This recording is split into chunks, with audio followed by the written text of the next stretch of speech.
Sevgili arkadaşlar, topluluklarımızın ve ekosistemlerimizin yok edilmesinden sorumlu olanları kınayarak Orta Doğu'daki savaşı durdurmak için sesimizi tekrar etmenizi istiyoruz. İnsanları temel insan haklarından mahrum ederek ve toplumlarımızdaki marjinal grupları manipüle ederek bölgemizi yoksullaştırmak için kasıtlı eylemlerinin yarattığı kaostan beslenen neoliberal savaş vurguncularına karşı duralım. Esrar bu vahşetin merkezinde olmuştur. Hala milisler tarafından tecrit edilmiş bölgelerde yasa dışı olarak yetiştirilmeye devam ediliyor. Ağır silahlarla korunan alanlarda. Bu tür bir geçim kaynağının etkisi sadece topluluklar, bireyler ve çevre üzerinde daha acı verici olacak. Kuşkusuz acılarımız kültürel hegemonya tarafından terörizme karşı bir savaşın zayiatı olarak görülmeye devam edecek.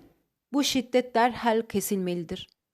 O zamanlar bu bölgeye verimli hilal deniyordu ve biyolojik çeşitlilik ve doğal kaynaklar açısından zengindi.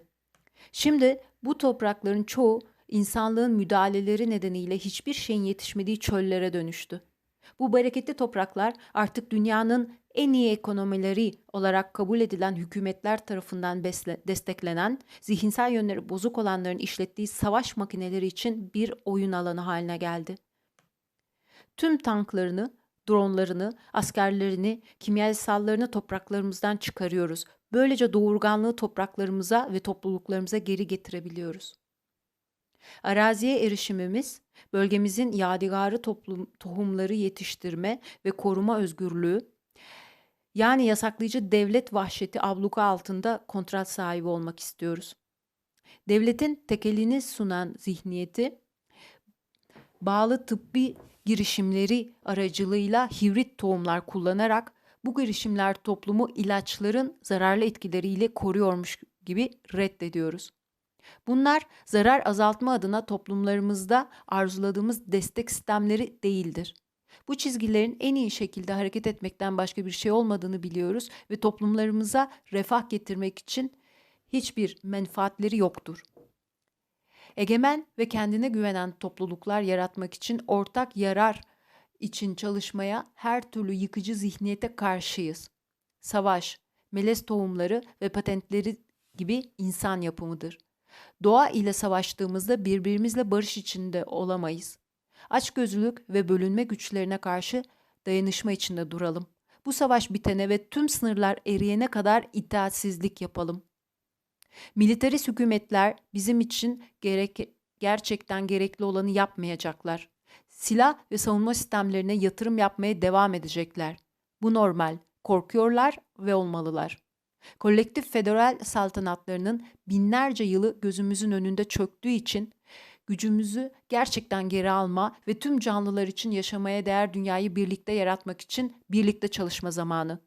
Kendimizi ve gezegenimizi iyileştirmek için birbirimize yardım edelim. Orta Doğu'da barış yok, dünyada barış yok.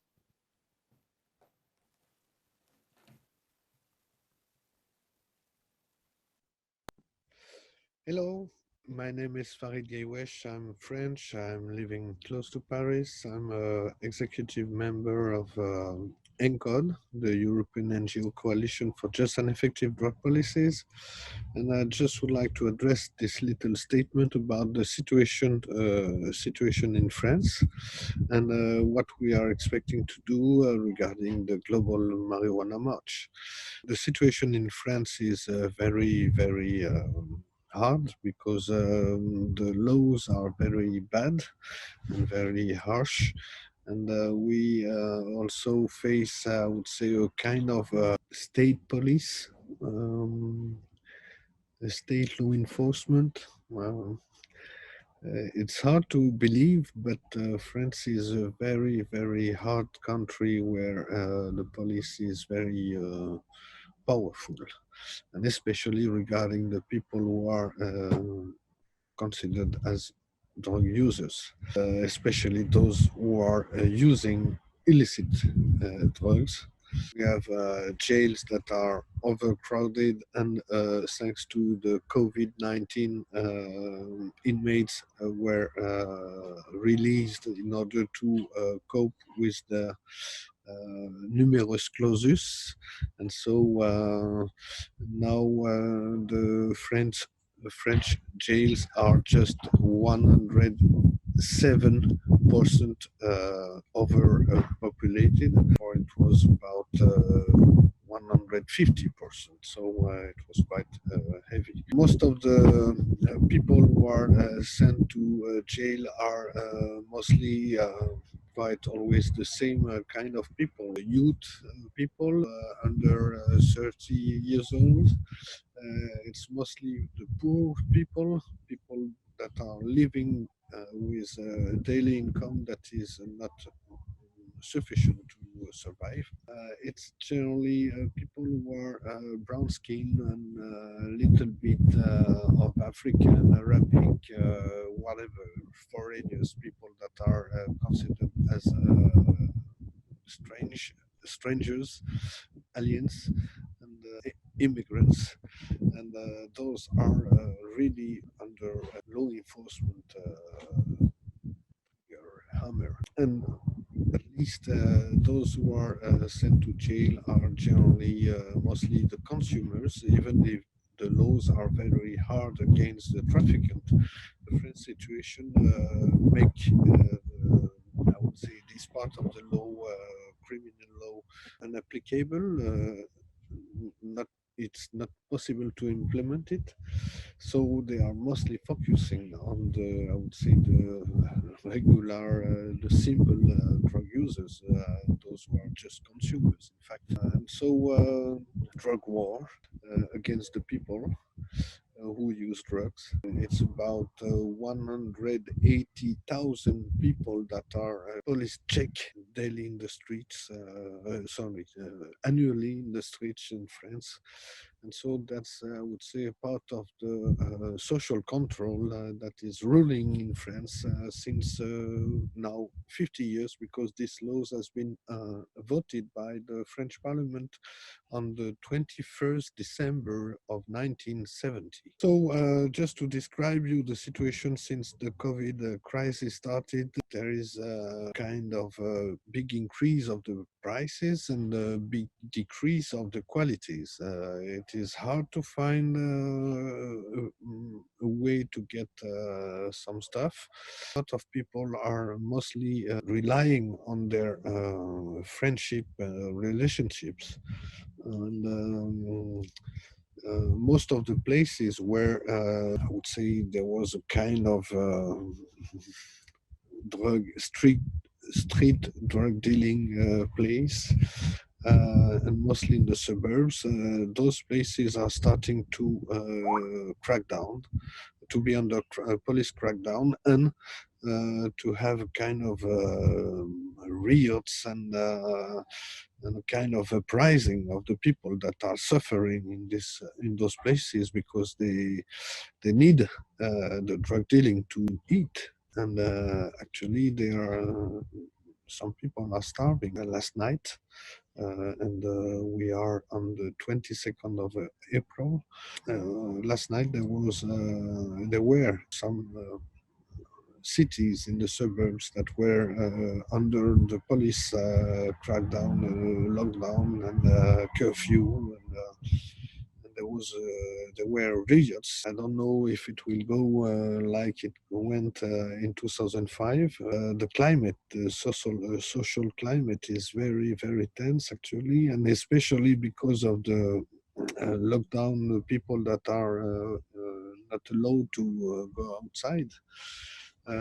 This makes lots of troubles because the people are short in stock, and also because some people are expecting to find something, and if they are facing a lot of police control, so that's more tensions. So just to describe you the situation regarding I would say the political and the struggle. Actually, we have 1 million, about 1 million people in France that are daily using cannabis. There is about 200,000 people that are under substitution treatment on for opiates consumed, mostly on methadone, Subutex as well. There is, I would say, an increase of the cocaine consuming in France, and like in most of the Westernist countries, France is using a very high level of the medicine drugs smuggled or out of the prescription. That's also part of the reason maybe we have such a high rate of cannabis users in France. I would say, and we are discovering it actually with the COVID crisis because we can see that there are more people that are using alcohol. When we see also the riots in some of the places in the suburbs of the most important cities in Marseille, Toulouse, Paris, Lille, Strasbourg, those people are just trying to substitute their kind of legal medicine drugs by cannabis. And if they are enjoying cannabis, it's mostly because they want to relax from a very stressful situation. Now with the COVID crisis, we see an increase of the alcohol consuming, and we also see an increase of the demand for cannabis and other illicit drugs. And even if it's hard to get an access, even if the laws are prohibiting it, there are still people that are the will to access and to consume their favorite drugs. Part of the tension also actually are occurring in the jails, even if they have released about 10,000 inmates, is still tensions inside some jails in France, and this is also part of the very tricky issue actually. Just to let you know about what we are trying to do in France, even if we are under a very hard situation regarding the civil rights of the people. We still have to fight against the law, and this year, this is the 50th anniversary of it. So we were expecting to organize many events, and unfortunately, because of the COVID crisis and the lockdown, we are thinking of organizing something in the second semester of the year. And so we are expecting to organize the Global Marijuana March, which is rebranded in France as Canna Parade. We will organize it. We are postponing it, and we will organize it on Saturday, October the 3rd. We expect to see as much as possible French people gathered in the streets and demonstrating from Place de la République to Bastille Place. Generally for 20 years, 19 years, we were demonstrating from Bastille to République. And so this year, because this is, I would say, a very specific year, we will organize, I would say, a switch in the way we will march. We will walk from République Place to Bastille Place. And we will try to gather as much as possible in Bastille Place, because now the place will be brand new also. A nice place to gather, maybe 5,000, 10,000 people. I hope we will work for it. Also, we were expecting to organize some different local events, and not only related to the Global Marijuana March. And as I told you about this 50th anniversary of the French law, because of the COVID crisis, there is a kind of new trend, a new push. And I want to explain you about this. It's very important because of the short of access to medicine, and especially those who are painkillers, and because of the fact that the people are very in need of an access to cannabis and other drugs, but mostly cannabis. Because of we were expecting to see 3,000 patients to get an access for a cannabis product into a kind of scientific inquiry experience that should have started this year, because we can see with the COVID crisis that this will be maybe postponed also, because we are in such tensions and such level of no solution. There is one solution that is now pumping up everywhere for everybody concerned. We are in spring, and we want to sow the seeds, to spread the seeds, and mostly we want to have as much as possible people to grow plants on their balcony, to open their gardens, to open any kind of fields. And we expect to see as much as possible people to put plants everywhere in the countryside, because we now need to legalize ourselves, and we need to spread the seeds of cannabis and grow cannabis plants in order to legalize it by the fact. And this is, I would say, not only a trend, this is a call, this is something that is followed up on different social networks now. And I don't know how much people will get their plants, because we know that the police is still countering and targeting the cannabis growers. But we also try to organize ourselves and to expect in few months is to be able to counter the Justice Ministry, or to try to seek from the Justice Ministry a kind of bill legalize, or at least not prosecuted those people who are just growing plants as they try to grow their rights, their own civil rights. So I would say, to summarize this trend and this call, and we are in kind of disobedience situation. Every day to go outside, we are obliged to make our own authorization to express why we want to go out. This kind of social control has been for years and years established under those who were just walking with a little piece of weed or little piece of hash, like me today.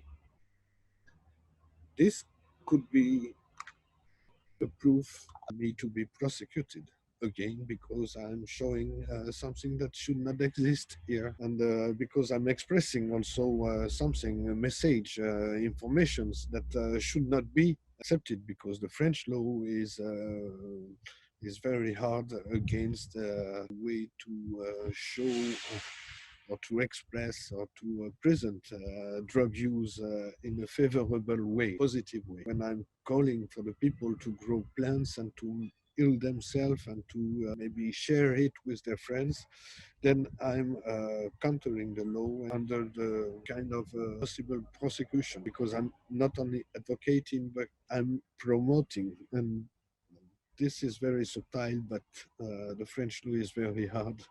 So I hope that you will enjoy as much as possible gathering in your cities, in your local area, and that we will be plenty peoples that will share information like I do today. And I hope that we will be millions to make this kind of message, and to testify by our own words, and to justify with our own experience, own life,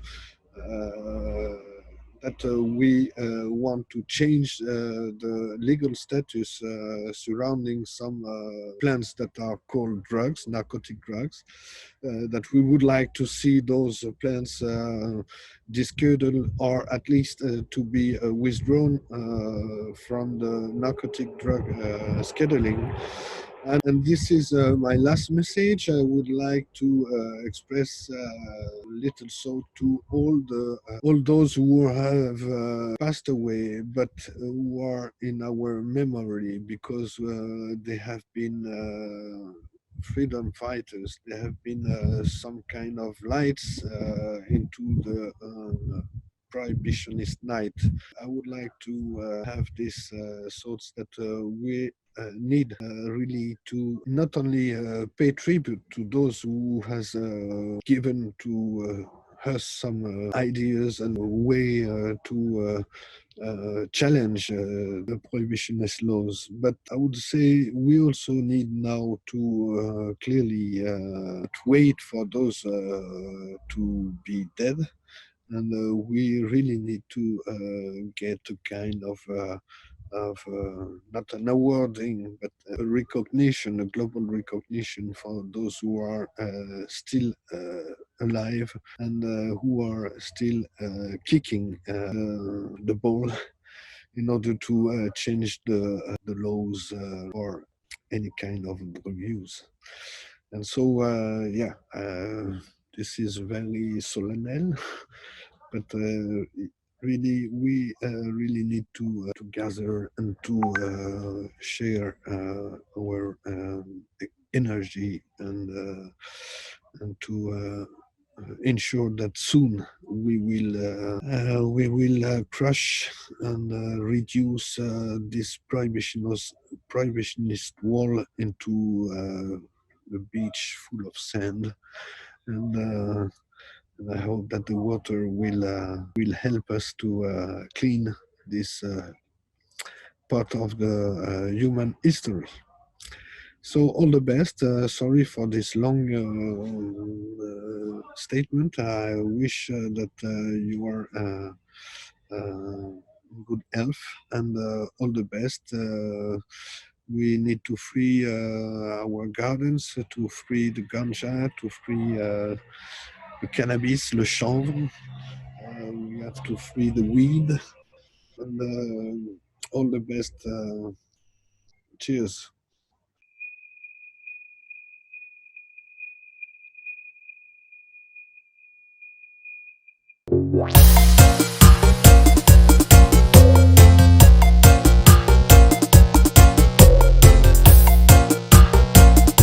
Hallo, mijn naam is Dirk Bergman en ik ben voorzitter van de stichting VOC, Verbond voor Opheffing van het Cannabisverbod.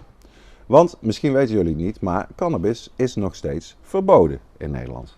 Het enige wat niet verboden is consumptie van cannabis als je volwassen bent. Alle andere dingen, het bij je hebben van cannabis, het hebben van planten, het kopen bij de koffieshop, het wordt hooguit gedoogd, maar het is nog steeds verboden. Daarom vinden wij dat het verbod zo snel mogelijk opgeheven moet worden. En hebben we voor de korte termijn een aantal concrete punten voor het kabinet die snel ingevoerd zouden kunnen worden en waar iedereen van zou profiteren. Ten eerste, de thuisteelt van 5 vrouwelijke planten per volwassene zou onmiddellijk legaal moeten worden. Geen huisuitzettingen meer voor cannabis die voor persoonlijke consumptie is geteeld. Ten tweede, de verkoophoeveelheid bij coffeeshops moet weer teruggaan naar 30 gram. Op dit moment is die 5 gram. Zeker in coronatijden is het voor iedereen makkelijker en veiliger als je 30 gram per keer kan halen. Ten derde, de coffeeshops zouden wat het VOC betreft een weekvoorraad in huis moeten mogen hebben. Op dit moment mogen alle coffeeshops slechts 500 gram voorraad hebben, of ze nou groot zijn of klein. In het kader van de wietproef is verzonnen dat de coffeeshops die mee zullen gaan doen aan de wietproef een weekvoorraad in voorraad mogen hebben. Dat lijkt ons heel slim om dat gewoon voor alle coffeeshops te doen, want veel veiliger, veel makkelijker en er is geen reden om 500 gram aan te houden als maximum.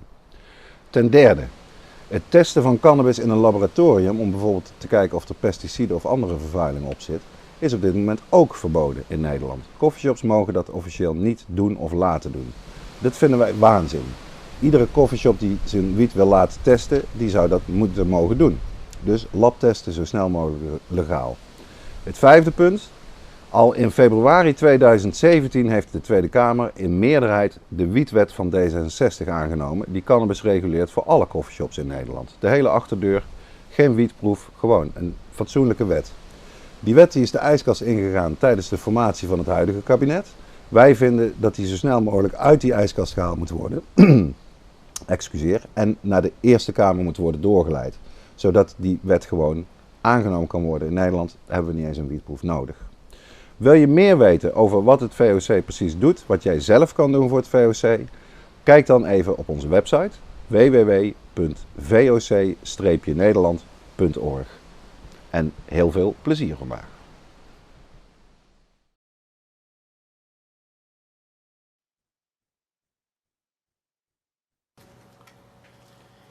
Queridas compañeras de batalla, por motivo de la crisis sociosanitaria que vivimos este año, la Marcha Mundial de la Marihuana va a ser diferente. No vamos a estar en la Puerta del Sol y muy a nuestro pesar no vamos a repartir globos verdes, pero sí va a pasar por vuestros hogares y deseamos que la sintáis más cerca que nunca.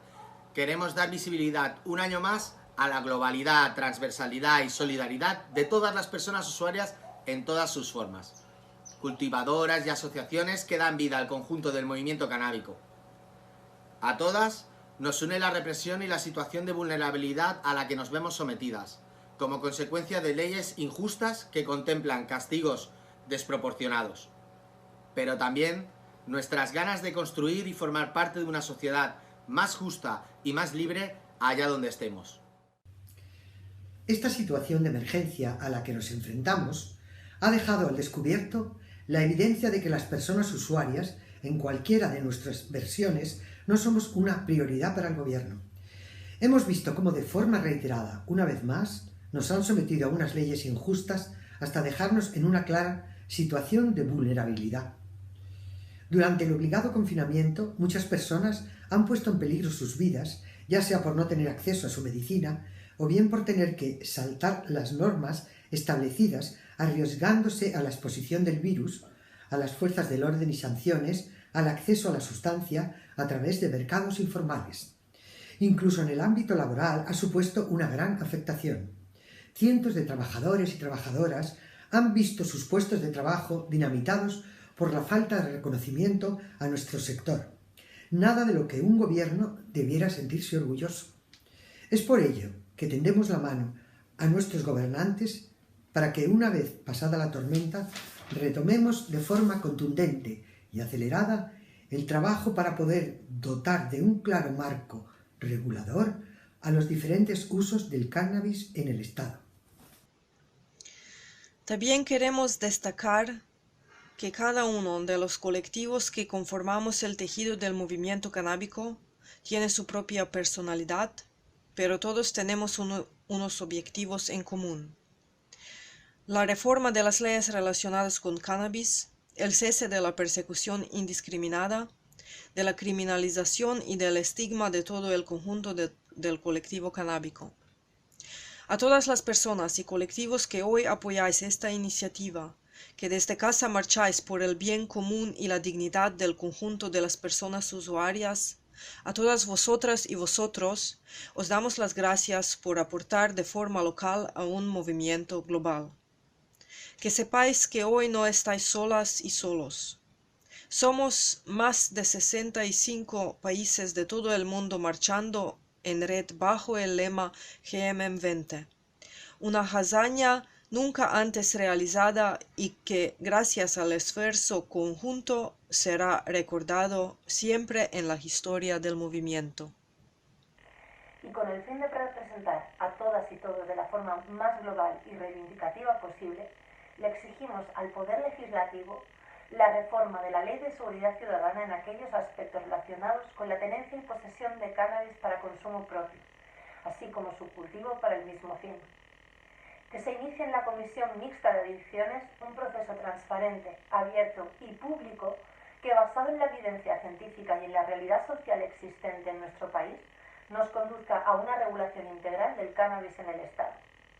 Necesitamos unas leyes que permitan la tenencia en la vía pública, el cultivo personal, el cultivo colectivo y cooperativo a través del modelo CSC, la producción y venta por licencia y la terapia herbal o con derivados para los usuarios terapéuticos a través del sistema público de salud o la iniciativa privada. Que hasta que dicha regulación se haga efectiva, pedimos el fin de la represión y persecución a las asociaciones canábicas o clubes sociales de cannabis, así como una amnistía para todos los delitos relacionados con cannabis y en especial aquellos en los que haya personas ya condenadas por pertenecer a esos locales, asociaciones canábicas o clubes sociales de cannabis. Por último, decir que hoy todas nosotras somos afortunadas por poder hacer la marcha desde casa. Hay muchas personas usuarias que hoy no tienen un lugar donde de mejor o peor manera poder pasar el estado de alarma. Hoy hay muchas personas que se ven muchísimo más expuestas que nosotras a situaciones de gran vulnerabilidad. A todas ellas, darle nuestro reconocimiento y nuestra voz para reclamar a toda la clase política el reconocimiento y la subsanación del daño que una vez más nos hace la guerra contra las drogas y las personas que las usamos. Desde el conjunto del colectivo canábico también queremos recordar a todas las personas que debido a la COVID-19 hoy no están con nosotras y a todas y todos los profesionales del sistema de salud pública que tanto han trabajado y trabajan por el bien común de toda la sociedad. Sus precarias condiciones de trabajo, tristemente constatadas estos días y debidas en gran medida a los recortes presupuestarios sufridos por la sanidad pública, sí que son un auténtico delito contra la salud pública y no el derecho que ejercemos las personas usuarias de cannabis de forma legítima. Gracias por haber formado parte de esta marcha desde casa y el año que viene os esperamos más fuertes que nunca en la Puerta del Sol. ¡Arriba la marcha!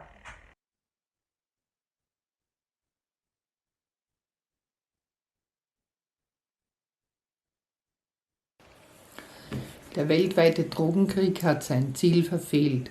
Die Zahl der Drogenkonsumentinnen hat sich genauso wenig reduziert wie die Flächen, welche zum Anbau von Pflanzen zur Drogengewinnung genutzt werden. Und ohne wirksame Strategien zur Drogenkontrolle werden Marginalisierung, Armut und Ungleichheit in den Gesellschaften anhalten. Der Versuch, die Welt drogenfrei zu machen, hat Schaden in bereits marginalisierten Gesellschaftsschichten verursacht und nicht zur Reduktion des Drogenkonsums geführt. Auch das Erreichen der Nachhaltigkeitsziele ist durch Umweltbelastungen aufgrund von nicht legalem und nicht umweltfreundlichem Anbau von Pflanzen zur Drogengewinnung sowie deren weiteren Verarbeitung gefährdet. Der weltweite Drogenkrieg ist von den ehemaligen UN-Generalsekretären Ban Ki-moon und Kofi Annan als gescheitert erklärt worden. Die Prohibition ist ein politischer Irrweg und führt zu einer tödlichen Ideologie. Anstrengungen der Zivilgesellschaft und der Wissenschaft in Richtung Entkriminalisierung würden es ermöglichen, dass die Forschung beflügelt wird. Wo Prohibition, da Schwarzmarkt. Und dieser ist rein profitorientiert und hält sich an keine Regeln oder Gesetze. Die sozialen Schäden sind unvorhersehbar und unnötig. Zunahme von Gewalt, Konflikten, Kriminalität und Korruption sowie einer verminderten Sicherheit der Bürgerinnen sind die Folge. Die Bekämpfung von Drogenkriminalität und Korruption ist für die Förderung der menschlichen Entwicklung unerlässlich.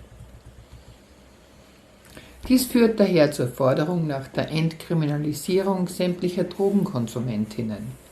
Delikt ohne Opfer. Die Vorgaben der Vereinten Nationen geben den Mitgliedstaaten die Freiheit, über die Art und Weise, wie diese mit Drogendelikten umgehen, zu entscheiden. Die EU beschränkt sich darauf, Empfehlungen im Rahmen des Subsidiärprinzips abzugeben. In den EU-Mitgliedstaaten werden unterschiedliche Drogenkonzepte angewendet, von denen jeder Staat unter anderem aufgrund seiner geografischen Lage, der internen Dynamik illegaler Märkte und der Kapazität von Unternehmen zur Schadensminimierung besondere Merkmale aufweist. Wir brauchen neue Maßstäbe, die auf bestehenden globalen Verpflichtungen zu Menschenrechten, öffentlicher Gesundheit und Entwicklung beruhen. Ziel ist es, einen neuen Mittelweg zwischen medizinischem Nutzen und problematischem Konsum zu finden, nämlich den bewussten Umgang mit Drogen. Dazu bedarf es eines respektvollen Umgangs mit Drogenkonsumentinnen. Natürlich, bei jeder Art der Regulierung von Drogen und Änderungen der Gesetze ist größte Sorgfalt angebracht. So ist es sicher ratsam, Pilotprojekte zu starten, welche erste Einblicke in die geänderte Situation erlauben. Schritt für Schritt kann dann angepasst und vorangeschritten werden. Auch sind natürlich nicht alle Arten der illegalisierten Substanzen gleichzusetzen. Hier liegt unser Vertrauen bei den Expertinnen, welche diese Projekte erarbeiten und ausführen. Die Aktivistinnen sind natürlich gerne bereit, ihr breit gefächertes Wissen hier anzubieten. Wählen wir eine nachhaltige Entwicklung der Weltwirtschaft, entwerfen wir eine Agrarpolitik, die Kleinbauern, autarke Produktions- und Verbrauchsmodelle schützt und begünstigt. Lasst uns eine Drogenpolitik entwickeln, die Pflanzen und Substanzen, die im Laufe der Geschichte von Menschen für medizinische und spirituelle Zwecke verwendet wurden und daher als Teil des gemeinsamen Erbes der Menschheit betrachtet werden können, nicht verbieten. In unserer multikulturellen Welt werden diese Pflanzen nicht nur dort kultiviert, wo sie in der Geschichte waren. Da sich Menschen bewegen und sich das Klima ändert, bewegen sich auch die Pflanzen. Das Konzept der Freedom to Farm proklamiert psychoaktive Pflanzen als internationales Gemeinwesen, als Weltkulturerbe, unabhängig von den Grenzen der nationalen oder internationalen Gerichtsbarkeit. Das Weltkulturerbe ist ein ethisches Konzept und ein allgemeines Konzept des Völkerrechts. Es wird festgestellt, dass einige Orte der gesamten Menschheit gehören und dass ihre Ressourcen für jedermanns Nutzung und Nutzen verfügbar sind. Ziel ist es, eine nachhaltige Entwicklung gemeinsamer Ressourcen zu erreichen. Es basiert auf der Verantwortung des Menschen, die Umwelt, zu der wir gehören, für gegenwärtige und zukünftige Generationen zu pflegen und zu schützen. Es ist ein System der kooperativen Verwaltung zum Nutzen der gesamten Menschheit, das heißt zum Gemeinwohl und zum Schutz der Interessen der Menschheit. Es bietet eine Grundlage für die Begrenzung öffentlicher oder privater kommerzieller Vorteile. Es erkennt die gegenseitige Abhängigkeit von Ökosystemen menschlicher Nutzung an. Cannabis Social Clubs werden von unseren spanischen Freunden sicher hier erklärt. Und um die zahlreichen CBD-Shops vor dem Aus zu bewahren, wäre es einfach wünschenswert, Schulungsmaßnahmen für das Personal zu gewährleisten. Cannabinoide sollten nicht nur in Apotheken abgegeben werden. Dies würde eine zu große Belastung der Volkswirtschaft darstellen. Das zertifizierte Berufsbild Cannabinoid-Berater wäre eine Bereicherung des Arbeitsmarktes. Hier könnten auch Arbeitsplätze geschafft werden. Und noch die staatliche Kontrolle hat einen erheblichen Einfluss, die Reinheit der Substanzen zu gewährleisten und somit Konsumentinnen zu schützen. Weiter ist es sinnvoll, im Sinne der Transparenz und Sicherheit verbindliche Regeln zur Deklarierung der Inhaltsstoffe zu schaffen, sowie Warnhinweise auf die Substanzen zu drucken.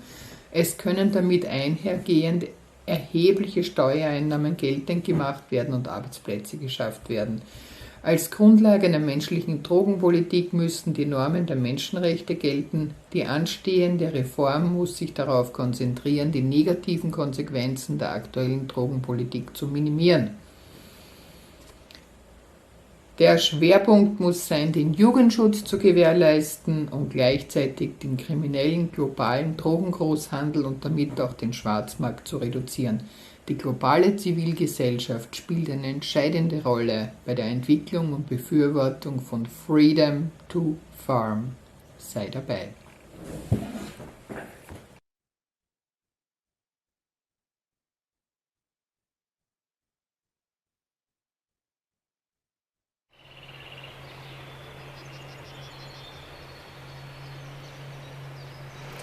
My níže podepsaní nehodláme mlčet. Vidíme, jak se mrhá se zdroji, které nám poskytuje příroda. Ty jsou však omezené. Drahocenné suroviny jsou dnes drancovány pro zisk a důsledky řeší málo kdo.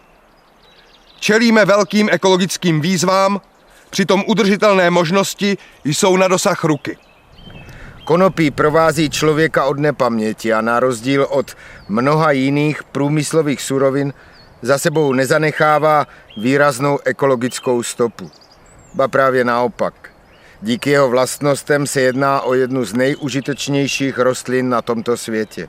Konopí je prezentováno jako nebezpečná droga. Tato informace však není pravdivá. Pod rouškou války proti drogám se odehrávají skutečné tragédie celých rodin, o kterých nemá většina společnosti ani ponětí. Kdo vlastně ví, kolika konopným pacientům dnes hrozí vězení a kolik z nich už ve vězení je? My však víme, že takoví lidé existují a nehodláme se s tím smířit.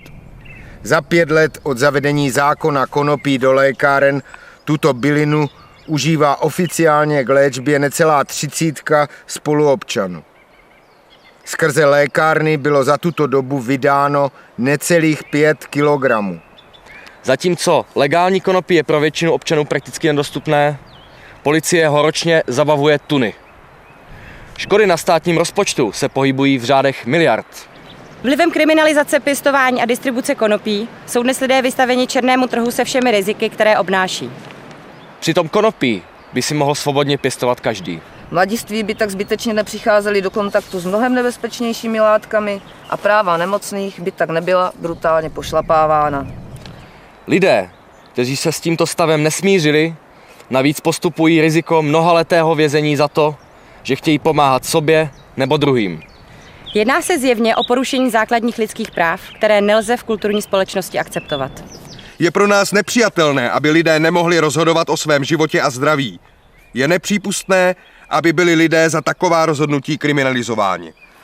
Proto požadujeme, aby se společnost postavila na stranu nespravedlivě stíhaných a vězněných a ti, aby byli neprodleně propuštěni. Aby stát legislativně zaručil občanům osobní svobodu a vymahatelnost práva, zejména právo se svobodně rozhodovat o své léčbě bez hrozby jakékoliv kriminalizace. Aby byl umožněn vznik normálního tržního prostředí a spravedlivé hospodářské soutěže. Aby stát podporoval vědu, výzkum a vzdělávání v oblasti přírodní medicíny a aby byla prolomena cenzura ve veřejnoprávních médiích.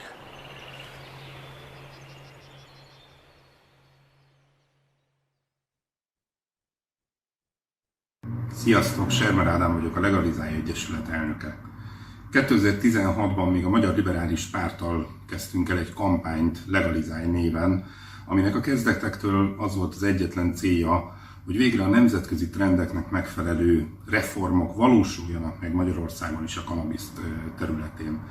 Alapvetően Magyarország a nemzetközi trendekhez képest nagyon le van maradva még mindig, és hát amikor elkezdtük a munkát, akkor is azt láttuk, hogy tulajdonképpen a legégetőbb és a legsürgetőbb probléma, hogy Magyarországon sem akkor, sem a mai napig nem volt megoldott, például az orvosi kannabisz széleskörű használata. Tulajdonképpen Magyarországon ott tartunk, hogy még az orvosok nagy része nem is nagyon tudja, hogy mi mindenre lehetne hasznosítani a kannabisz hatóanyagait, és hát a törvényhozás szintjén pedig egy olyan kormányunk van, amit sajnos még mindig nem sikerült leváltani, és hát ahogy 2016-ban a kampány kezdetekor, ugyanúgy ma is úgy viszonyul ez a kormány a kannabisz kérdésköréhez, hogy hát például a felelős miniszter Kásler Miklós személyében az orvosi kannabisz ügyére azt tudja mondani, hogy a Nemzetközi Drogegyezmény szabályozása minden kérdésre választ ad, és minden rendben van a jelenlegi szabályozással. Nos, hát ahogy ezt a kampányt említettem, 2016-ban kezdtük, és hát akkor is kimondottan azt vallottuk, hogy nem csupán arról van szó, hogy az orvosi kannabisz felhasználás égető probléma és égető szükségszerűség a magyar társadalom részére is, hanem egyszerűen arról is van szó, hogy általánosan véve a kannabisz illegalitásban tartása nem csak értelmetlen, hanem káros is. Igazából a kannabisz teljes körű legalizációját tűztük zászlónkra, és nyilvánvalóan minden oda vezető lépést és lépcsőfokot nagyra tudunk tartani, és nagyon fogunk örülni, hogyha például elgördülnek akadályok az orvosi kannabisz felhasználás elől, vagy nagyon tudunk örülni, hogyha megvalósul majd valamiféle dekriminalizáció legalább, tehát hogy a kannabisz birtokló vagy a kanabiszt fogyasztó állampolgárok ellen már legalább ne egy büntetőeljárást indítsanak, és ne egy büntetőjogi kategória legyen a kanabisznak a birtoklása vagy a fogyasztása Magyarországon. De a végcél, a kimondott végcél az egyértelműen az, hogy egy éppenmélyűen szabályozott, legális keretek között piacot teremteni Magyarországon a kanabisznak. Nyilvánvalóan ez a törekvés, ez nagyon-nagyon széles rétegeit érinti a társadalomnak, és itt az elmúlt évek során a kampánynak az elemeként nagyon sokan csatlakoztak hozzánk, és a munkánkat nagyon sokan kezdték el segíteni. Éppen ezért ez a kampány, ez mi alatt az elmúlt évek során több nagyon sikeres rendezvényt, szakmai konferenciát, adott esetben a véleményünket leíró különböző felületeken megjelenő publicisztikákat is hozott magával. Ezen túl odáig terjedt egyfajta háló, hálózat itt a kampány körül, hogy most már nagyon nagy örömmel jelentettem be, hogy végül is meg tudtuk alapítani az úgynevezett Legalizálj Egyesületet, ami, hát én azt kell mondjam, hogy az országnak talán most egy nagyon fontos lépését teszi meg, és azt tűztük ki célul, hogy most itt a közeljövőben, az előttünk álló közeljövőben lehetőség szerint minden olyan szervezetet, minden olyan szakembert, minden olyan aktivistát, aki Magyarország területén érdeklődik, nyitott és foglalkozik ezzel a kérdéssel, és érti ennek a logikáját, érti ennek a szükségességét, azokat mindenkit megpróbálunk egy felületre összehozni, és meggyőződésünk, hogyha ezt meg tudjuk valósítani, és ez meg tud történni, akkor az ellen már tulajdonképpen bármilyen kormány is lesz hatalmon Magyarországon, lehet akár a jelenlegi is éppen, nem lesz eszköze, ugyanis egy olyan társadalmi erőt fogunk tudni talán létrehozni itt az ügy mögött,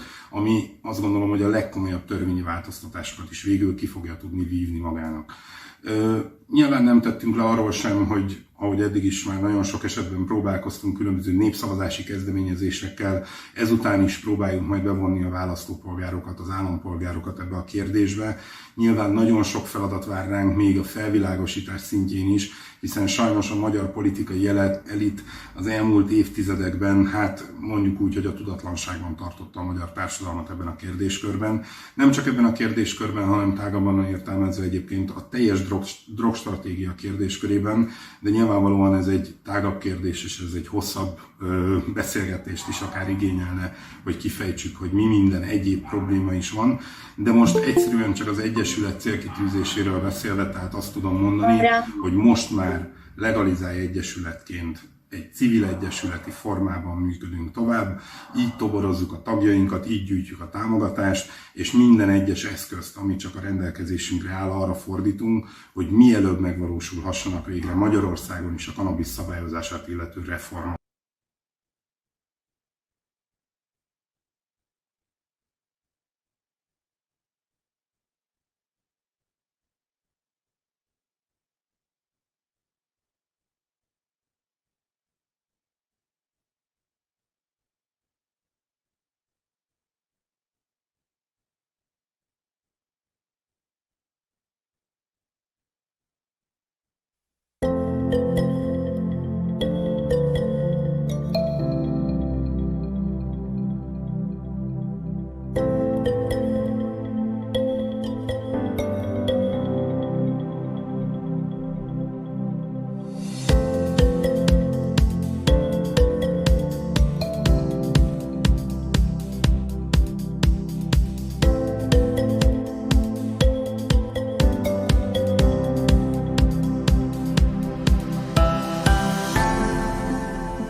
We are in an age of change. The cannabis community in South Africa seeks change for all. Change for our social and economic structures. The freedom of cannabis in South Africa is essential and, most importantly, a human right. We say no more prisoners for cultivating or using cannabis or for religious use of the plant. No law is above nature. Cannabis does not kill, it's a medicine. Ignorance and prejudice does. We are not criminals, we are adults and responsible cannabis users. There is only one thing that unites all of us here, and that is respect and love for this plant. Today, we are here standing up not only for ourselves, but for the rights and liberties of all using cannabis. We unite with our joints, bongs, and hopes and dreams in solidarity for a better future. We see a green future for cannabis in South Africa, which will give millions of jobs, lift the economy, and help communities so badly battered by poverty. Stop the cannabis arrest. Let's legalize this plant and build our country. Many struggle to get here, and the road will continue until nature is no longer illegal. Bless up, King Rastafari.